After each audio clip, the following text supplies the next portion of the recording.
Cars don't fly. Hey, cars don't fly. The audience has seen just about everything with all of our fast films, so we really kind of brainstorm amongst all of us to try and figure out what we can do that's different and interesting that will wow the audience. So we sit down and talk about it and go, how are we going to top the next one? The very first stunt sequence that I designed was our heroes parachuting out of the back of a plane in their cars, and at the very last minute, break their parachute and then rescue this particular character. The sequence is so fun. Because it's a team effort, you've got the Roman character, the Tez character there to bring that humor into this. Tez! What are you doing? Wow! Wow!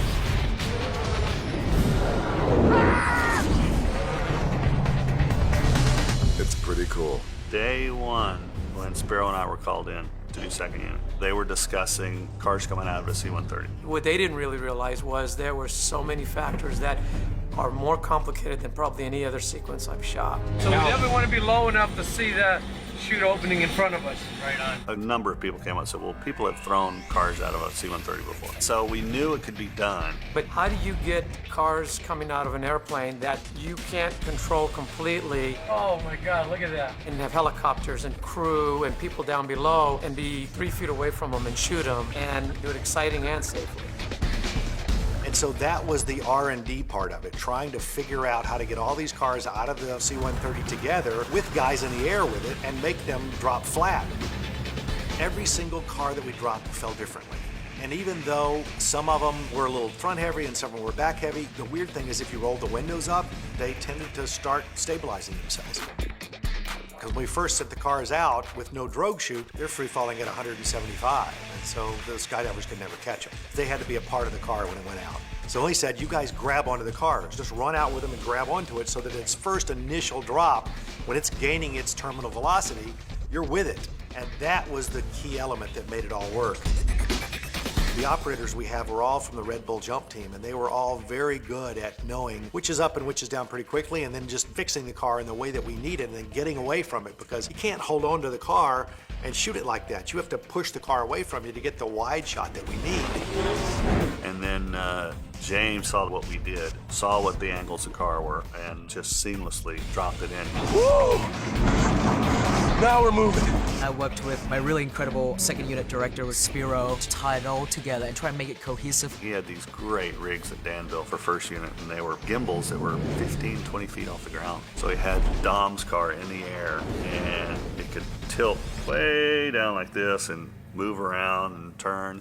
And they started with the camera car 200 yards away and flying in at speed as this car is starting to drop like this and comes around, goes around it, and this car is turning like this, and you come all the way in and you're in on vent. And it cuts so great with the footage we have. The gimbal work is amazing. I was so jealous of Tyrese being in that rig. Let's make a movie, people. It's just like riding in a roller coaster backwards. I mean, who wants to do that? Okay, now I'm nervous. I wanted to be tumbled about like I'm inside of a washing machine. Oh, again? Oh! I thought it was the coolest thing ever.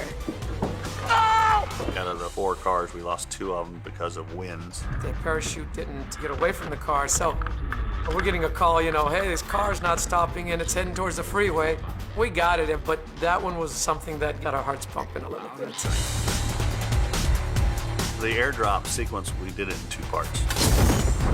After these cars come out of the airplane, they land on top of a mountain with one road. Letty's gonna lead, followed by Ted.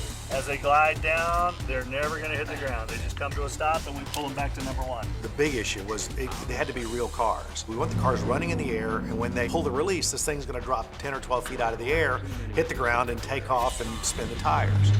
So Dan Sudik, our effects coordinator, came up with this trolley idea where he starts one crane very, very high up in the air, and then we pull the car all the way to the very top, which is almost 180, 200 feet up. And I was the first one to test it. So he trips the cable, I start gaining speed coming down this trolley, and as it bows out, then he trips the second one and it drops 12 feet and hits the ground, and I gas it up when we go through. And I thought, my God, this actually worked. He designed the Slide for Life for 4 of our hero cars, and huge cranes that we had to put in at Pikes Peak and slide these cars down, and then we'd release them bounces one time and they'd hit the road and go.